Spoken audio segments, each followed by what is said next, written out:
With Roman Reigns and Cody Rhodes teaming up against the Bad Bloodline at Bad Blood coming up in a week or so, a lot of you are asking, what's next for Roman Reigns and Cody Rhodes after that match? We're going to answer that question today on Ask WrestleJuice. That's very good. What's up, everybody? Steve here. First up from Shane Canavan, 1876. He says there's a lot of talk over what the main event of WrestleMania 41 should or will be. What do you think it should be, and what do you think it's most likely to actually be? Shane here shows me a bunch of, or posted a lot of possibilities, the various permutations of the Cody Bloodline saga, all the matches involved. He brings up Cody versus Roman 3, Rock versus Cody, Cody versus Rock versus Roman, and of course, Rock versus Roman. So I took a couple seconds here and I laid out my own path, how I could see this potentially going. Of course, these are all like Mania level matches, but there has been a show added to the WWE schedule that I think they might approach in a pseudo WrestleMania fashion. And that's, of course, a Saturday night main event show that they got coming up on network television on NBC.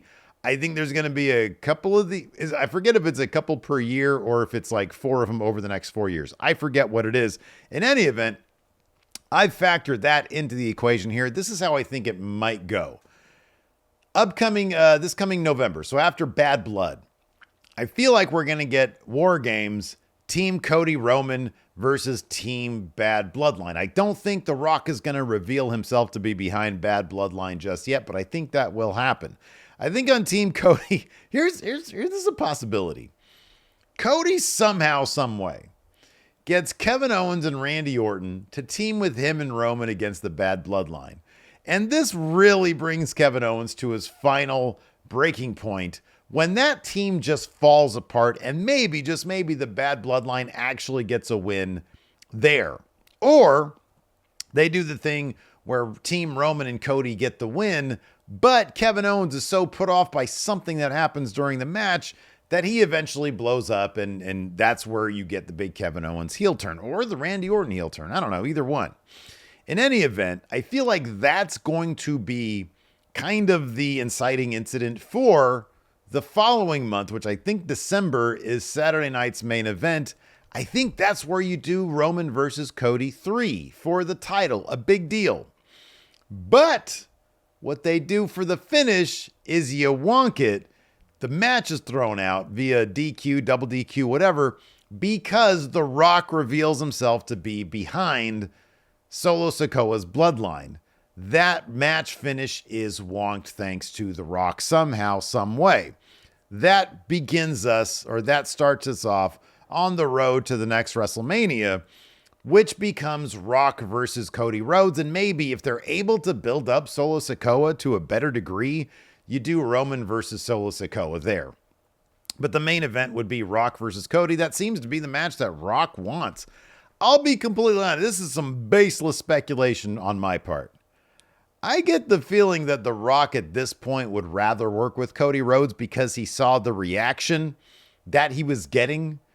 And on top of that, I get the feeling that Roman Reigns was one of the people pushing to do Cody Rhodes at WrestleMania 40 and not Roman Rock. That's my own personal speculation based on just what I've seen and what I've observed and my own brain, which admittedly is not what it used to be. In any event, I feel like Mania 41 is going to be Rock versus Cody. Fast forward to, I don't know, probably not SummerSlam because I feel like The Rock shows up for the big matches, but maybe, just maybe, at the Saturday night main event for 2025, you try to do the triple threat there. You do Cody versus Rock versus Roman there with the idea that, hey, it's the two bloodline guys. You got Rock, leader of the Bad Bloodline. You got Roman, leader of the OG Bloodline. And you got Cody Rhodes in there caught in the middle. That can be not a wonked finish, but Cody can walk out of that because of Rock and Roman being focused on each other. That leads to Rock versus Roman at WrestleMania 42, and that's where Roman Reigns finally beats the final boss who had been a thorn in his side for so long.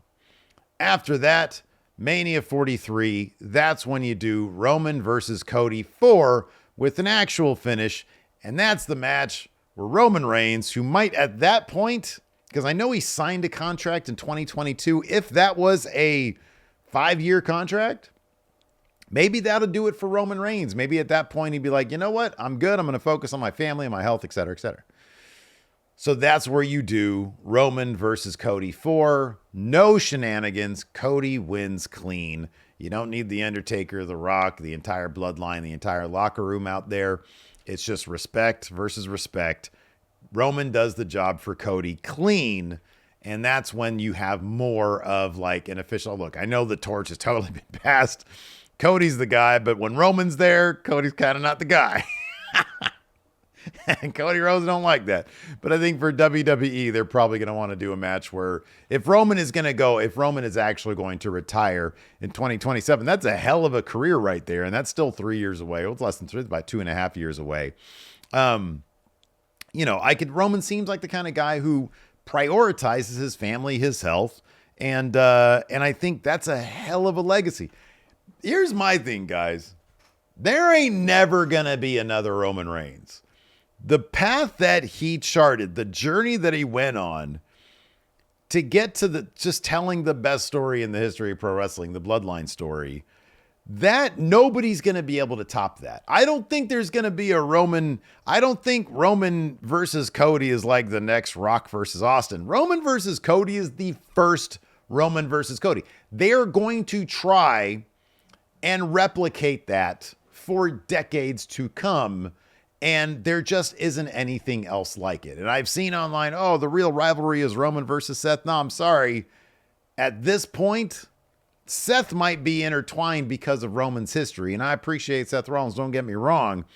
But it's Roman and Cody. That's the yin and the yang right there. It really is.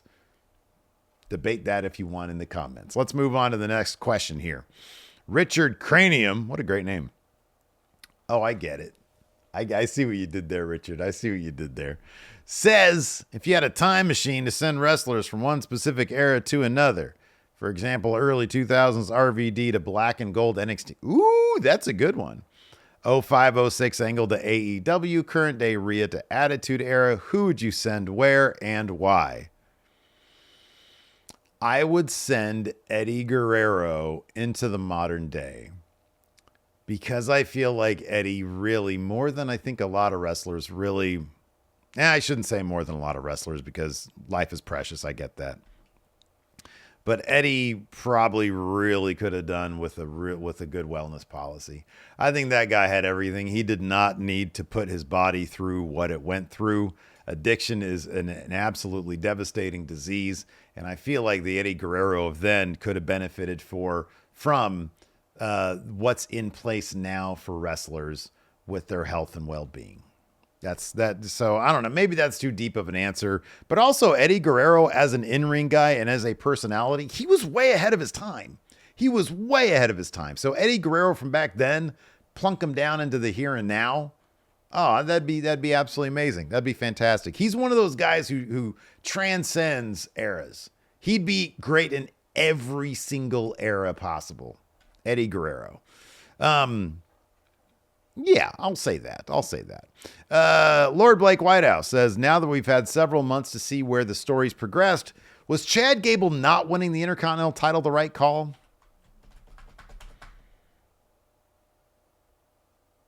I'm going to be honest with you guys. Kind of feel like Chad Gable should have been the one to beat Gunther. Kind of feel like that should have been the case. Let's see here. Tyler Warden says, what factions became better after their first iteration? He says Judgment Day as an example. Judgment Day is it's a very unique example. Man, I don't know. I guess maybe, that's a bad answer. Maybe like the corporate ministry was better than the ministry. When McMahon was revealed as like, they were loaded. The corporate ministry was absolutely loaded. You got Undertaker, Kane, Triple H all in the same faction. That's loaded. I don't know that one. I don't know. That's a very specific question. Judgment Day is a great example of that, though. How it just was a turd and then it blew up into something absolutely amazing when you get rid of the actual leader of the group. Tony the Pokemon guy says, will Chris Jericho ruin his legacy with all the terrible things he's done in AEW recently? Gee whiz, man. He's not killing people. Will he ruin his legacy? I don't know, man. You know, when people retire, when they're gone for a long time, I feel like, generally speaking, the positives outweigh the negatives, unless you're talking about extreme examples like Chris Benoit, whose literal legacy is completely in the dirt because of what, the horrific things that he did. I feel like Jericho, I feel like his legacy is probably going to be fine, depending on the last couple of years of his career, if he's able to have a Jericho renaissance in his 60s or whenever he's going to retire. But yeah, him being so underwhelming for this long of a time now, it's been a couple of years that people have been like, I don't know about Jericho. It's not helping his legacy. But I think when all is said and done, people generally want to remember the positive things about him. I'm still, when I see Jericho back in the late 90s in WCW and then WWF, man, he was a joy. He was an absolute joy. Let's see here. Tim Owens says, how bad would WWE be right now if Vince never left and Triple H never returned from his heart issues? Are you kidding me? It'd be terrible. Oh my God, it'd be so bad. It would be awful. I don't know. I have no idea what that would look like, but it'd be boring probably. John O'Davy says, why do you think Raw is currently so much better than SmackDown? Is Triple H prioritizing or involved in one show more than the other? Clearly, they figured out the formula for Raw, which is just chaos. SmackDown is a bit more of a laid-back show. I think it's been better the last couple weeks. And I feel also like SmackDown has been hurt by the bloodline going through a rebuilding phase. The bloodline was the entire anchor of SmackDown when it was good. And now that the bloodline is in a rebuilding phase, it's just going through growing pains, rebuilding pains, whatever you want to call it. So I think that's going to be the reason why. But I think they're going to get to a point where SmackDown is really good again. I think that if you look at SmackDown right now, there's some building blocks there that are really, really, I think, bode well for the future. You got the ascent finally of Carmelo Hayes. They're doing stuff with him. With Andrade, they're doing stuff with him. LA Knight they're weaving him into the United States. He is the United States champion, but there's not much of a scene. So they're starting to build up a scene for the United States Championship. Nia Jax, I think, is doing really, really great work. I thought the stuff with her and Tiffany Stratton last night on SmackDown. Sorry, this past Friday was really, really good. Yeah, I'm filming this on Saturday. I thought that was really good. So yeah, that's what I think. Fishing Beast 1844 says, do you enjoy deathmatch wrestling? It's not like my thing.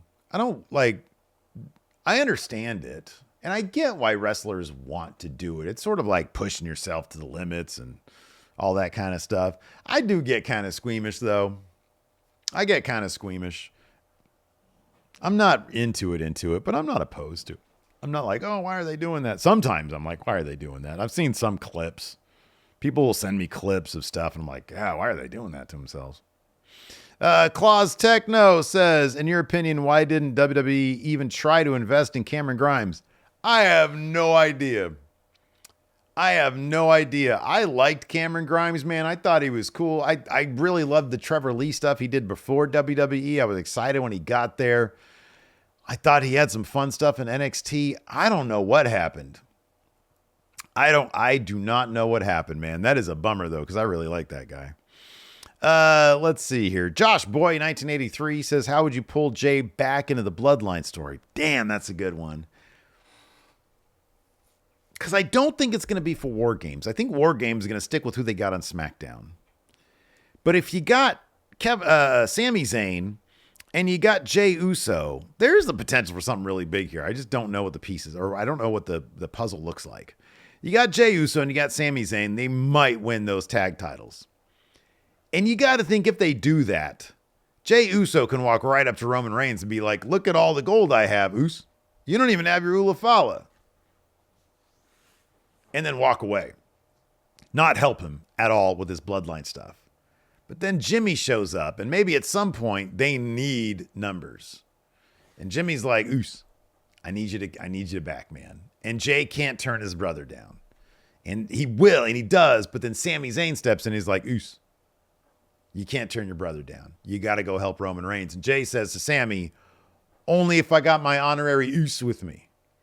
And so Sami Zayn's like, I got this Oos. And then they go and they do that. There you go. There's a bit of a story for you. But I don't know over what shows it plays out on.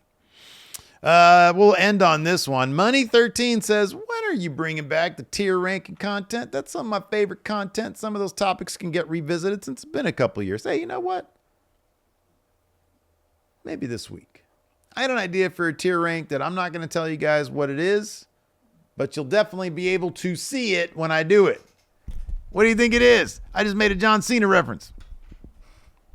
Anyways, all right, WrestleJuice fam, that's going to be it for this edition of Ask WrestleJuice. Thanks for all the questions. I appreciate it. Enjoy your weekend.